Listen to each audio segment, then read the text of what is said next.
तो हमारा इस टॉपिक में हम लोग डिस्कस करेंगे मोमेंट ऑफ इनर्शिया के बारे में। मोमेंट ऑफ इनर्शिया हम लोगों को काफी अच्छे से समझ में आ जाएगा अगर हम लोग याद करें, रिकॉल किए वो पार्ट जहां पे हम लोगों ने इनर्शिया के बारे में पढ़ा था। इनर्शिया के बारे में हम लोगों ने पढ़ा था Newton's laws of motion chapter में, जहां पर लॉज ऑफ मोशन में हम लोग न्यूटन के तीनों लॉ के बारे में पढ़े। वहां पे पहला लॉ क्या कहता है? न्यूटन का पहला लॉ हम लोग को ये कहता है कि if any body which is in state of rest or in a state of motion continues to remains in that state until and unless an external force is applied। इसने कॉम्प्लेक्स वर्ड्स में अगर किसी को लग रहा है तो सीधी सीधी भाषा में अगर बात करें कि अगर कोई बॉडी रेस्ट में है तो अपने आप मोशन में नहीं आ सकता, और अगर एक बॉडी मोशन में है तो अपने आप रेस्ट नहीं आ सकता।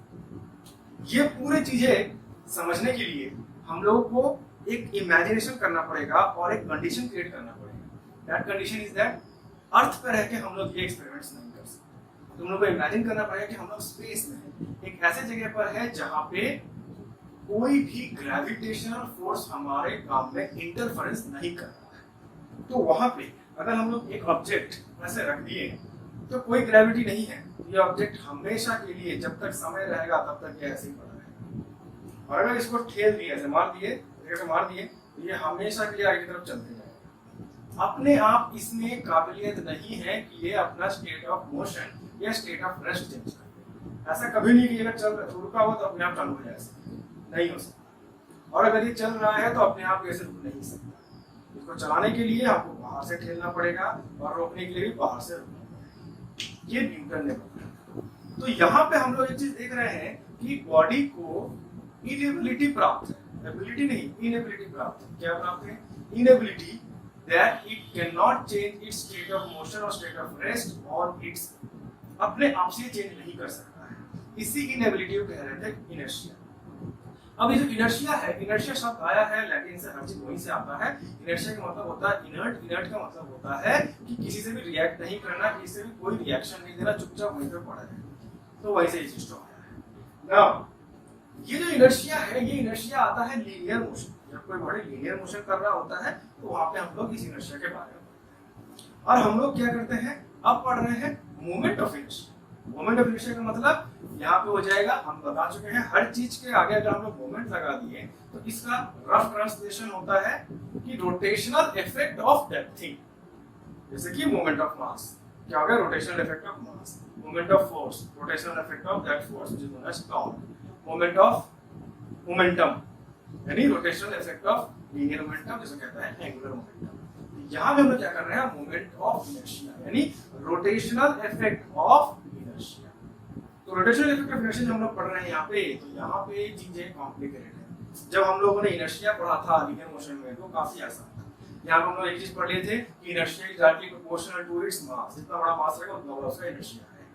लेकिन यहाँ पे चीजें गोल घूम रही है। अगर हम लोग देखें कि अगर एक बॉडी है, अगर वो बॉडी को मूव करने के लिए हम लोग को फोर्स लगाना पड़ रहा है तो मूव हो रहा है। अगर भारी चीज है तो उनको ज्यादा फोर्स लगाना पड़ रहा है, मूव कर रहा है। सेम अगर ये मूव कर रहा है तो उसको अगर हमको रोकना है तो हल्का सा चीज है तो हम आराम से रोक ले रहे हैं, और अगर वो बहुत भारी चीज आ रहा है तो उसको रोकने के लिए हमको ज्यादा फोर्स देना पड़ रहा है। सेम इसी तरीके से अगर हम लोग एंगुलर मोमेंटम में इसको कन्वर्ट करें, यानी एक चीज को गोल घुमाना है और वो हल्का सा चीज है, हल्का सा घुमाएंगे फट से गोल घूम जाएगा, यानी यहाँ पे मोमेंट ऑफ इनर्शिया कम है। रेस्ट से सर्कुलर मोशन में लाने में हमको ज्यादा मेहनत नहीं करना पड़ता। लेकिन अगर ये बहुत भारी चीज है, इसको अगर हम लोग गोल घुमाना चाह रहे हैं तो हमको उसमें भी दिक्कत पड़ेगी। यानी उसके पास एबिलिटी, इनेबिलिटी क्या था? Inability to be at rest था। रेस्ट से उसको हम मोशन में ला रहे हैं तो हमको बहुत ही भारी कीमत चुकानी पड़ रही है, यानी हमको बहुत ज्यादा फोर्स देना पड़ रहा है। यहाँ पे मोमेंट ऑफ इनर्शिया भी इसका है। तो इसी मोमेंट ऑफ इनर्शिया को लेके हम लोग को आगे डील करना है और यही समझना जरूरी है। ये पोर्शन तो काफी बड़ा है और ये पोर्शन अच्छे से समझना बहुत जरूरी है।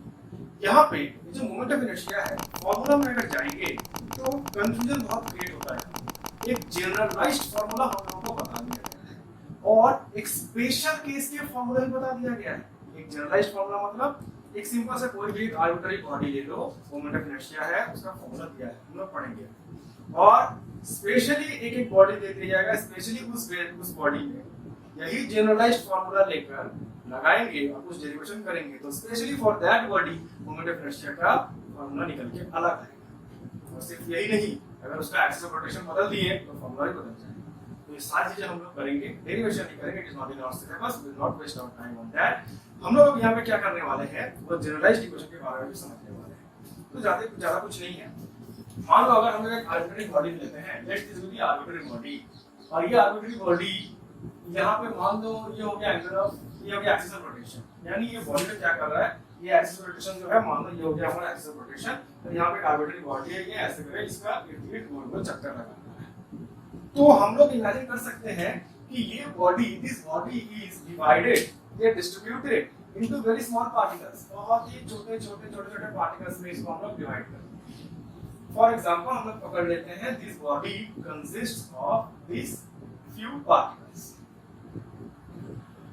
अब ये फ्यू पार्टिकल्स में सभी को मास असाइन कर देते हैं, let this mass be m1, m2, m3, m4, m5, m6 and m7। और एक्सिस रोटेशन से इनकी दूरी कितनी दूर है, ये हो गया r1, ये हो गया r4, ये हो गया r2, ये हो गया r3, ये हो गया r5, ये हो गया r6, ये हो गया r7।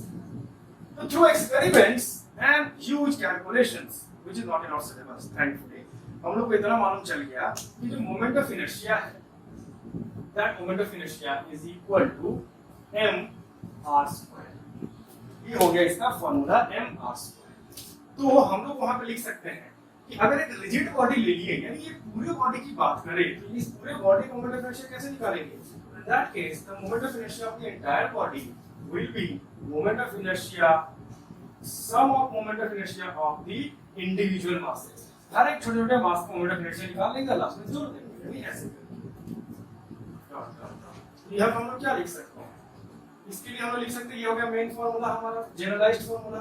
इसके लिख सकते हैं m1 r1 होल स्क्वायर, इसके लिख सकते हैं m2 r2 होल स्क्वायर, इसके लिख सकते हैं m3 r3 whole square and so on. तो finally moment of inertia of the entire rigid body is equal to summation of the product of mass into the square of the radius mi ri whole square, where I starts from 1 to n, यानी जितने सारे particles अगर n number of particles में divide किए हैं तो ये गिनती n तक जा सकती है।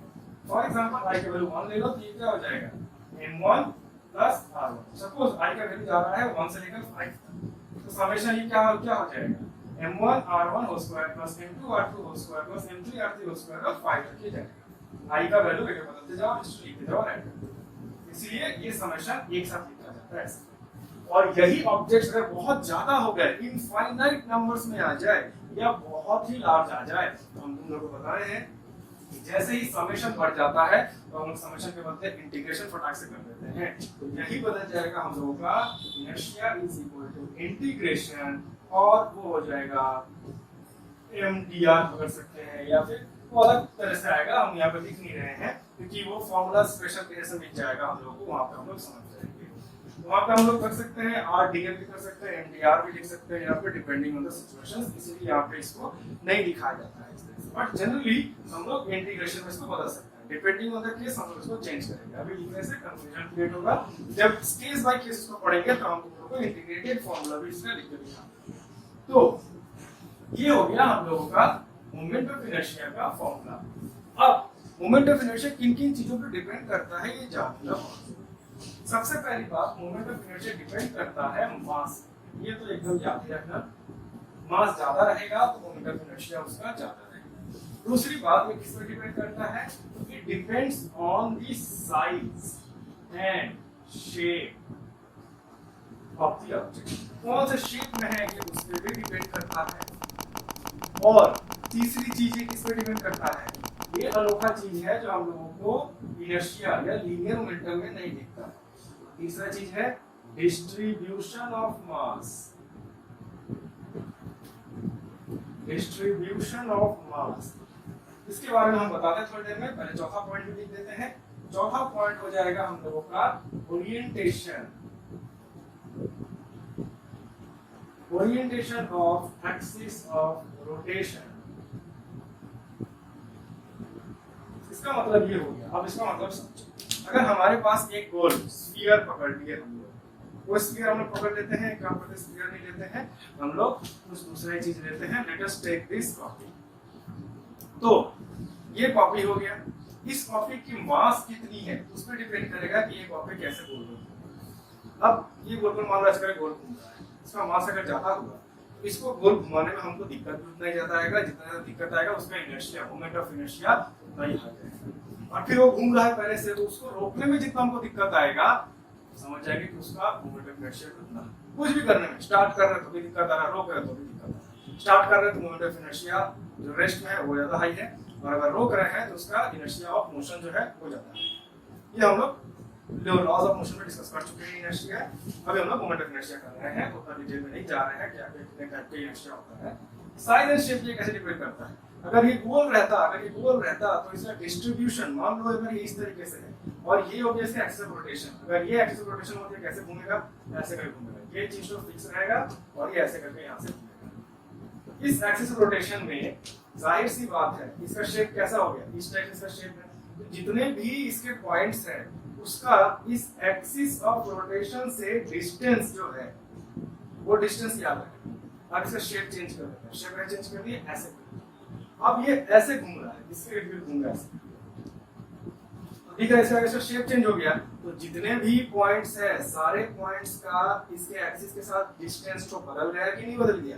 तो इसीलिए शेप भी मैटर करता है, क्योंकि डिस्टेंस जो यहाँ से ले रहे हैं वही डिस्टेंस हमारे मोमेंट ऑफ इनर्शिया के फॉर्मूला में है। अब बात आती है डिस्ट्रीब्यूशन ऑफ मास, मास किस तरीके से डिस्ट्रीब्यूटेड है। तो यहाँ पे हमको जवाब मिल जाएगा क्यों गाड़ी जो होते हैं व्हीकल्स, उसके जो व्हील जो चक्का बनाया जाता है, maximum mass of that wheel is distributed on it's circumference, यानी एंड में, एज में उसका सारा मास दिखता है। अगर साइकिल चलाओगे तो साइकिल में तुम लोग देखना बीच में क्या होता है, पतले पतले स्कोप्स रहते हैं, ज्यादा कुछ नहीं होता, पूरा फांका ही रहता है वो, लेकिन सारा का सारा मास कहाँ दिखता है, उसका सर्कमफरेंस पूरा एज में दिख जाता है।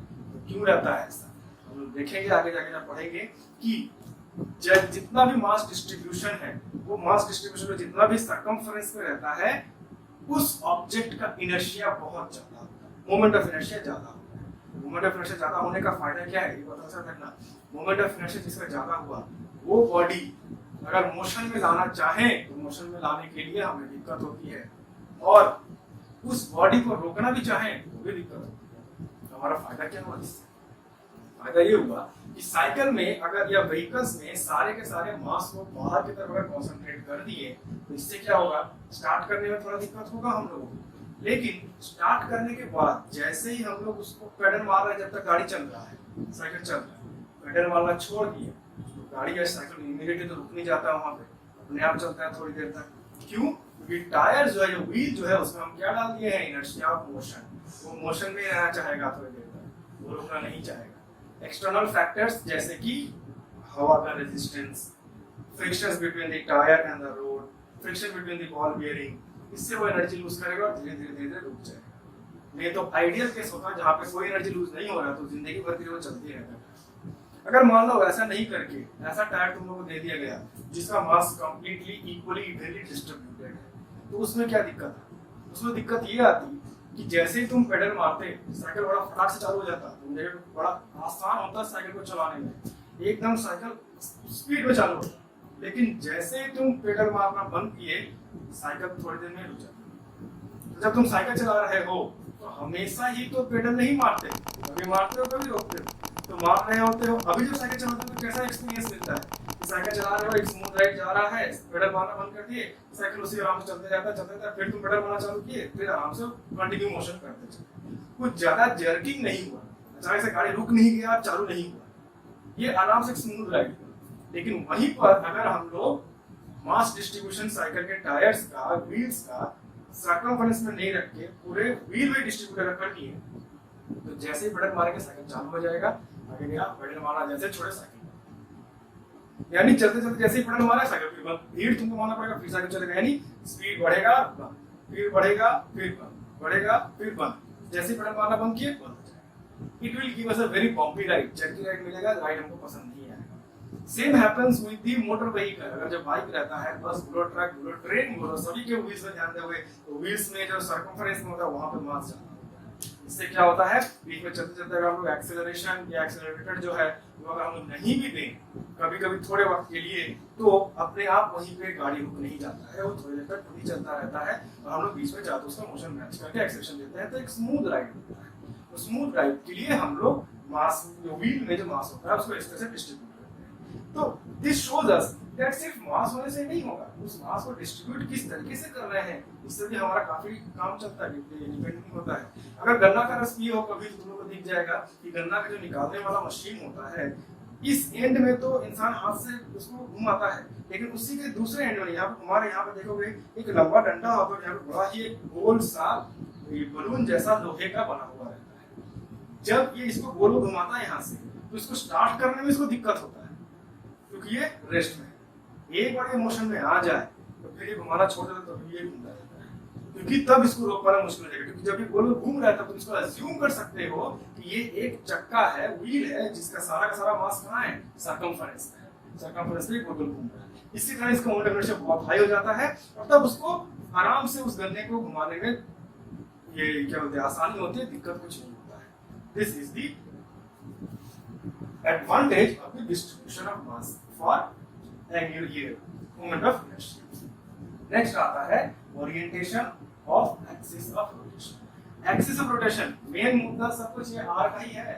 तो अगर यही एक बॉडी ले ली है, मान लो एक ही ऑब्जेक्ट लिए हैं, अब इसका देखो एक्सिस ऑफ रोटेशन बताता है तो इस तरीके से मोमेंट ऑफ इनर्शिया का फॉर्मूला बनता है। अगर इसका एक्सिस ऑफ रोटेशन हम लोग बीचों बीच ऐसे यहाँ पे रख दिए, ये बॉडी कैसे घूमेगा, ऐसे गोल गोल घूमेगा। जब ये ऐसे घूम रहा है तो हर एक पॉइंट का देखो यहाँ से R और हर एक पॉइंट का R, तो याद रखना। अब यहीं पे हम क्या किया, एक्सिस ऑफ रोटेशन को यहाँ पे ला दिया ऐसे। अब जब ये ऐसे करके घूम रहा है तो इसका एक्सिस ऑफ रोटेशन से कारण जो R का पोजीशन है हर एक पॉइंट का बढ़ गया कि नहीं, चेंज हो गया। अब वही एक्सिस ऑफ रोटेशन हम क्या किए, ऐसे कर दिए, ऐसे गोल घूमने लग गया। तो एक्सिस ऑफ रोटेशन चेंज होने के कारण यहाँ पे सारा का सारा R डिस्टेंस भी चेंज हो गया कि नहीं। और वहीं पे अगर हम यहाँ पे एक्सिस ऑफ रोटेशन कर दिए तो बॉडी कैसे घूमेगा, ऐसे करके घूमना शुरू कर देगा। तो अगेन डिस्टेंस यहाँ से सब चेंज हो गया। यानी हम एक्सिस ऑफ रोटेशन किस तरीके से रख रहे हैं, अब मान लो एक एक्सिस ऑफ रोटेशन क्या किए, सीधा ऐसे डाल दिए, तो ये कैसे घूमेगा, एकदम ऐसे घूमना शुरू कर देगा। यहाँ पे इसका axis of rotation again in that case also सभी का R चेंज हो गया। तो कहाँ पे हम एक्सिस ऑफ रोटेशन डाल रहे हैं उसके हिसाब से मोमेंट ऑफ इनर्शिया चेंज होगा है। और यही हमारा चैलेंज होगा जब मोमेंट ऑफ इनर्शिया का फॉर्मूला करेंगे हम लोग। वहाँ पे एक ऑब्जेक्ट ले लेंगे, जैसे कि मान लो एक डिस्क ले लिए, उस डिस्क का मोमेंट ऑफ इनर्शिया निकालेंगे तब जब एक्सिस ऑफ रोटेशन पूरा बीचों बीच जा रहा है, यानी डिस्क ऐसे घूम रहा है। फिर एक बार निकालेंगे जब एक्सिस ऑफ रोटेशन बदल गई, हाँ यानी डिस्क ऐसे घूम रहा है। फिर क्या करेंगे, एक्सिस ऑफ रोटेशन ऐसे कर देंगे, यानी डिस्क को ऐसे पलट रहा है, डिस्क ऐसे करके पलटी खा रहा है, ऐसे करके। फिर एक्सिस ऑफ रोटेशन क्या करते हैं, इसके एज में कर देंगे, यानी पूरा डिस्क को ऐसे करके घूम रहा है। यानी कहां-कहां पर एक्सिस ऑफ रोटेशन हम लोग कर रहे हैं, उस हिसाब से कैसे घूम रहा है, रोटेशनल मोशन कैसा हो रहा है, ये हम लोग अज्यूम करना बहुत जरूरी होगा वहां पे। तो इन दैट केसेस हम लोग निकालेंगे कि क्या होगा इसका formula for the moment of inertia. तो ये हम लोगों का रहेगा चैलेंज निकालना। और ये सारी चीजें हैं हमारी मोमेंट ऑफ इनर्शिया का इंट्रोडक्शन। नाउ इसके बाद हम लोग कर देंगे radius of gyration, perpendicular axis theorem, parallel axis theorem. काफी इंपॉर्टेंट थ्योरम है perpendicular axis theorem, parallel axis theorem. क्यों है इंपॉर्टेंट, वो जब हम करेंगे तब तुम लोग एक्सप्लेन कर देंगे। बट फिलहाल के लिए हमारा ये जो चीजें दिख रही है ये होगा as an introduction for moment of inertia. और इसके बाद जब करते रहेंगे हम लोग, इसके बाद हम लोग मोमेंट ऑफ इनर्शिया के बारे में डेप्थ पे जाएंगे और पढ़ाई करेंगे। तो देखिए